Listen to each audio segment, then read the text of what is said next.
माननीय chairman sir, संविधान सम्मान के वक्त पर आपने मुझे स्वातंत्र्य, समता, बंधुत्व इस विचारधारा की नींव को लेकर जो संविधान बना, उस संविधान की 75 वर्षगांठ पर अभी बताएंगे।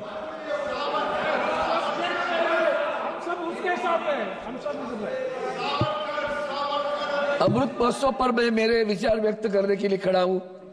आपने मुझे अनुमति दी, इसके लिए शुरू में ही धन्यवाद। सभापति महोदय, आज इस संविधान का सही सम्मान हो रहा है क्या? अभी हमारे मित्र पुरानी सारी यादें बता रहे थे। इसका मतलब ये नहीं कि उन्होंने गलती की तो हमें गलती करने का अधिकार मिल रहा है। जब आप समर्थन करते हो ऐसी चीजों का, तो वो लगता है कि आप ही सोचते हो कि चलो उन्होंने गलती की, हम भी थोड़ी कर ले, तो उसमें कौन सी बड़ी बात है। डॉक्टर बाबा साहब अम्बेडकर जी ने उस वक्त जो कहा था ना, 25 नवंबर 1949, उस वक्त उन्होंने जो संविधान की सभा में भाषण किया, उस भाषण के 2-3 पंक्तियां मैं जानबूझकर आपके लिए पढ़ रहा हूं। संविधान चाहे जितना भी अच्छा हो, यदि उसे कार्यान्वित करने वाले लोग बुरे हैं तो निस्संदेह बुरा हो जाता है। संविधान का क्रियाकरण पूर्णतया संविधान के प्रकार पर निर्भर नहीं करता है।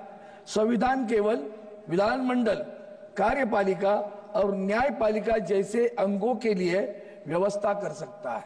ये व्यवस्था आज क्या है, ये व्यवस्था की हालत क्या है, वो बताऊंगा। उसी वक्त उन्होंने उसी भाषण में 2-3 और चीजें बताई। तो उसमें उन्होंने कहा, जॉन स्टुअर्ट मिल, उसका नाम का जिक्र किया, और उन्होंने कहा किसी भी महान व्यक्ति के चरणों में अपने स्वतंत्र को चढ़ा न दे या उसे वे शक्तियां न सौंपे जो उसे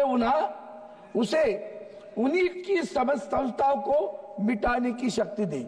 दोबारा सुन लो सर, किसी भी महान व्यक्ति के चरणों में अपने स्वातंत्र को चढ़ा न दे या उसे वे शक्तियां न दे सौंपे जो उसे उन्हीं की संस्थाओं को मिटाने की शक्ति देते हैं। ये उन्होंने उस वक्त कहा, बाबा साहब अम्बेडकर ने स्टुअर्ट मिल के बारे में उन्होंने उनका वक्तव्य बताया। और आगे चलकर और कहा उन्होंने, महान व्यक्तियों के प्रति जिन्होंने जीवन पर्यंत देश की सेवा की हो, कृतज्ञ होने में कोई बुराई नहीं है, पर कृतज्ञता भी सीमा होती है, कृतज्ञता की भी सीमा होती है।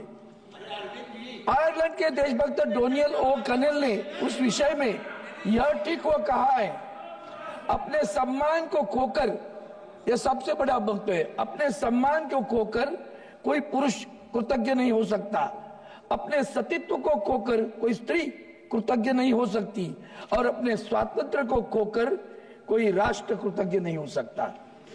किसी भी अन्य देश की अपेक्षा भारत के लिए यह चेतावनी अधिक आवश्यक है, क्योंकि भारत में भक्ति, या जिसे भक्ति मार्ग या वीर पूजा कहा जाता है, उसका भारत को राजनीति में इतना महत्वपूर्ण स्थान है जितना किसी अन्य देश की राजनीति में नहीं है।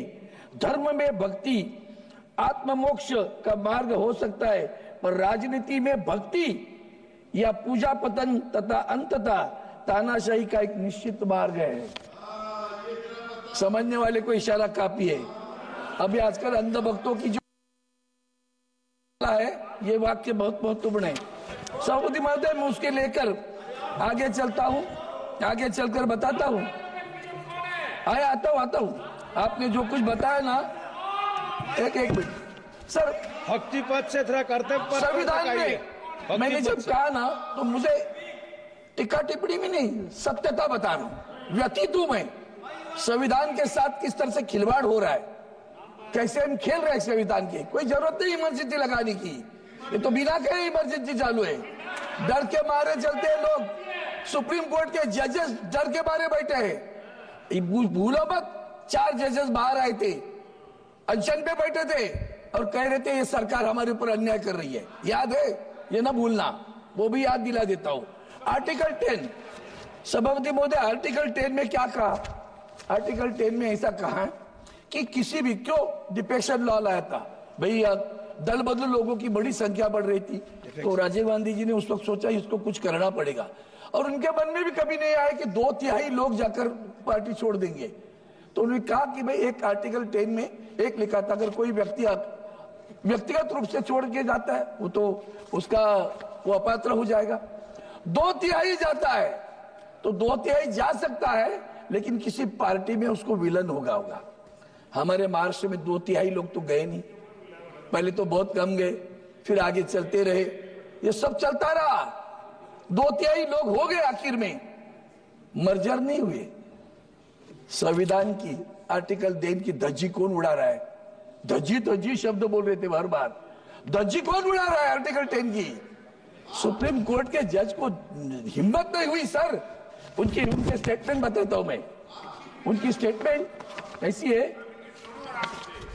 रुको मैं चीफ जस्टिस ऑफ इंडिया की स्टेटमेंट बताता हूं। उनका कहना है, CJ Chandrachud highlighted that if the disqualification proceedings against the Shinde faction are not carried out, the entire goal of the 10th schedule will be defeated. Who says it? Supreme court के जज चंद्रचूड़ साहब। उसके आगे क्या कहते हैं और भी कहता हूं, the governor cannot impart legitimacy to a defecting faction of a political party by enabling them to form a government through unconstitutional means. संविधान मना रहे हम, सम्मान। चीफ जस्टिस कह रहा है, the governor cannot impact legitimacy to a defective faction of a political party by enabling them to form a government through an unconstitutional means. Further, being an executive appointee, the governor has no role to play a legislative issue. Nawab Rebia case में हुआ था, वहां न्याय मिला, यहां नहीं मिला। महाराष्ट्र की जो चुनाव की नींव है ना, वो यहां से शुरू हुई है। The governor cannot direct the house of the legislature to hold a floor test. Instead members of the house must move a motion of no confidence. Members defecting from a political party cannot escape the consequences of the defection merely on a technicality. The purpose of the 10th schedule preventing the constitutional sin of defection must be fulfilled. Who said it? The Chief Justice of the India. हुआ क्या महाराष्ट्र में? क्या हुआ आप ही बताओ, सब जानते हो। संविधान का आदर्श रखा गया क्या? सर सबसे बड़ी बात है कार्यकाल की बात है। अभी जब यह केस दाखिल हुआ तो जो सरकार वहां असंवैधानिक रूप से बिठाई थी उसको काम करने दे दिया। सब unconstitutional, he made stricture number of strictures he made, this is unconstitutional, this is unconstitutional, but giving oath is a constitutional. The chief minister was given a oath and then the government function.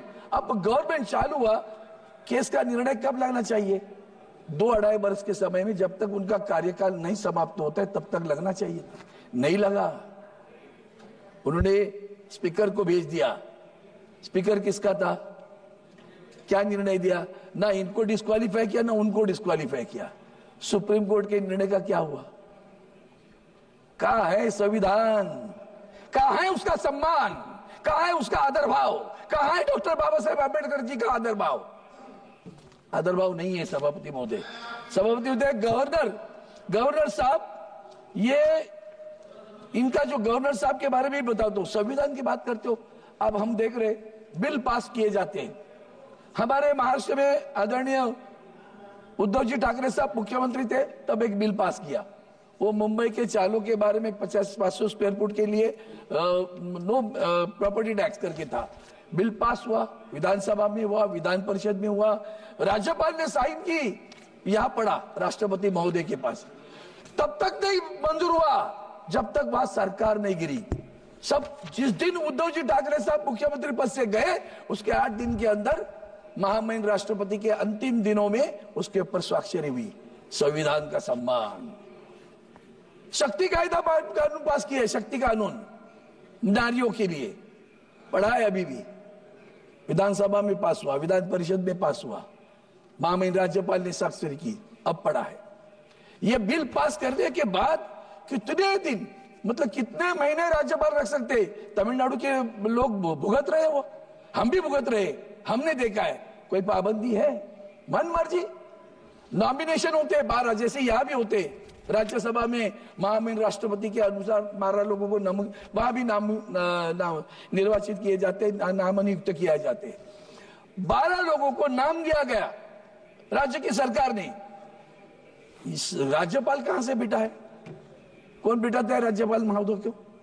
वहां बैठे 12 लोगों की नाम सूची देने के बावजूद भी अंत तक 2.5 बरस तक राज्यपाल महोदय ने साइन नहीं की, और अभी 7 लोगों की साइन करके भेजे। ये तुम्हारे संविधान का सम्मान है। सभापति महोदय, कोर्ट में मुझे तो कभी कभी लगता है कि न्यायपालिका स्वतंत्र रही है क्या? डरपोक लोग बैठे हैं वहां, पूरे डरपोक लोग हैं। वो चंद्रचूड़ साहब ने तो आग लगा दी, अभी बाकी लोग भी है। एक न्यायपालिका, मुझे कमाल लगता है कि एक जज, हाईकोर्ट का जज, एक दिन में इस्तीफा देता है, दूसरे दिन किसी पार्टी को ज्वाइन करता है, तीसरे दिन संसद चुनाव लड़ता है, चौथे दिन सांसद बन के आता है। कूलिंग पीरियड भी नहीं किया। तो न्यायपालिका पर बैठे उन्होंने क्या निर्णय दिया होगा? दूसरे न्यायाधीश यहाँ हमारे राज्यसभा में सांसद बन के आए, चीफ जस्टिस। ये सब लोग आगे चल के हमें क्या मिलेगा, तो उसके लिए तड़पते रहते हैं।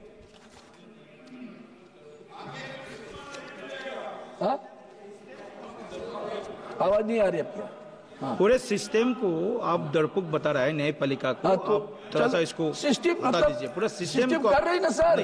नहीं। आप बताओ, ईडी के कार्रवाई लेता हूं। चलो सिस्टम की बात करते हो ना। ईडी ने कार्रवाई की, लोगों को सीधा ब्लैकमेल करके। ये सरकार कितने गिराए इन्होंने? जैसे गोवा में क्या हुआ, महाराष्ट्र में क्या हुआ, अन्य राज्यों में क्या हुआ, अन्य बहुत सारे राज्यों में ईडी की सहायता से नहीं।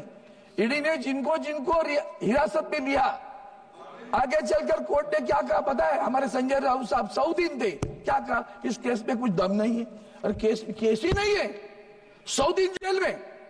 वो शाहरुख खान का बेटा, वो आर्य खान, वो दिन 8, 10, 15, 20 दिन जेल में। अरे क्या ईडी का चल रहा है?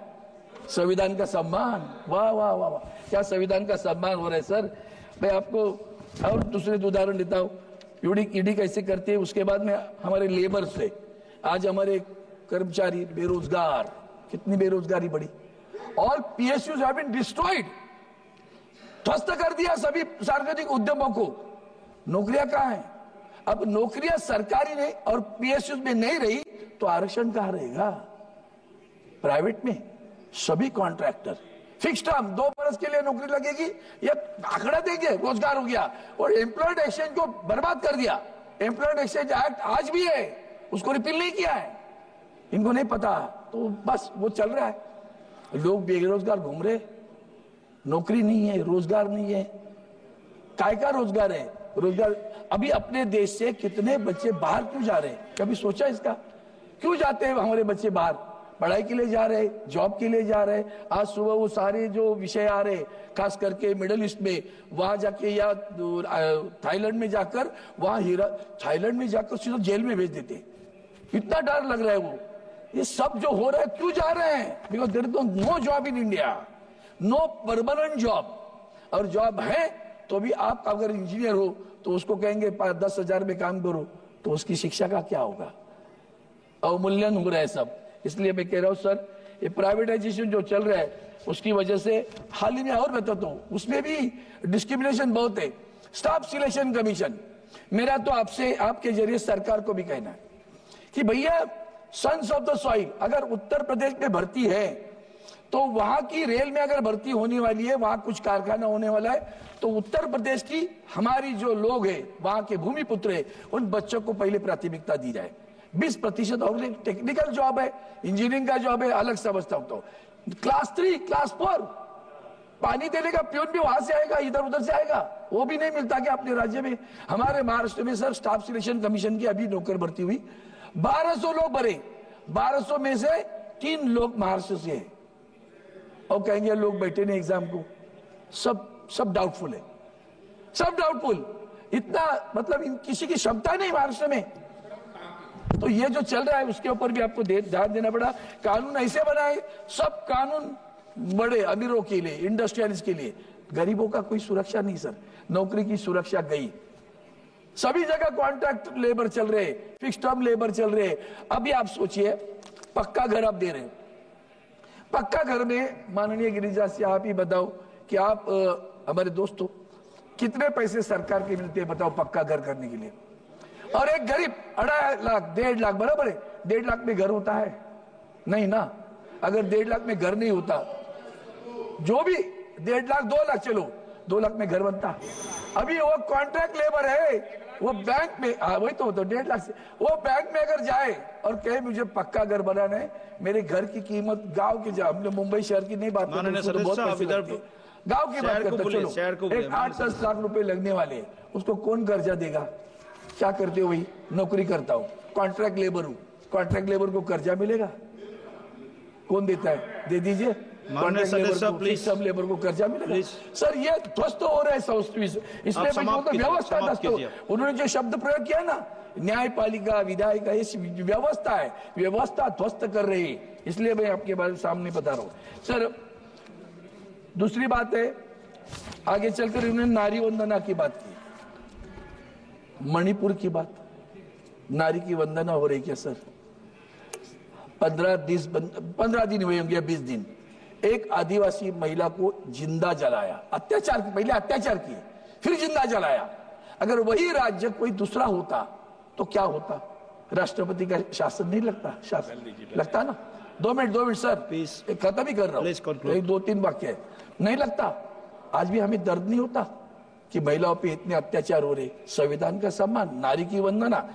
अभी रही हमारे संविधान ने दिया हुआ महापालिका चुनाव, सर हमारे महाराष्ट्र में 4 वर्ष हुए, महापालिका के चुनाव नहीं हो रहे, जिला परिषद के चुनाव नहीं हो रहे, संविधान का सम्मान हो रहा है। इसलिए मैं आपसे विनती करता हूँ, इसलिए आखिर इतना ही कहूंगा, क्या हम लोग स्वातंत्र, समता, बंधुत्व, एक वाक्य है सर, समता और बंधुत्व है? अभी समता है, कटेंगे तो बटेंगे, ये आपका समता का विचार है, बंधुत्व का विचार है। इसलिए मैं आपको कहता हूँ, सर कटा सकते हैं लेकिन सर झुका सकते नहीं, अपने आजादी को हम हरगिज मिटा दे सकते नहीं। यही हम कहते। धन्यवाद सब। आदरणीय सदस्य भर्तृहरि मेहताब जी।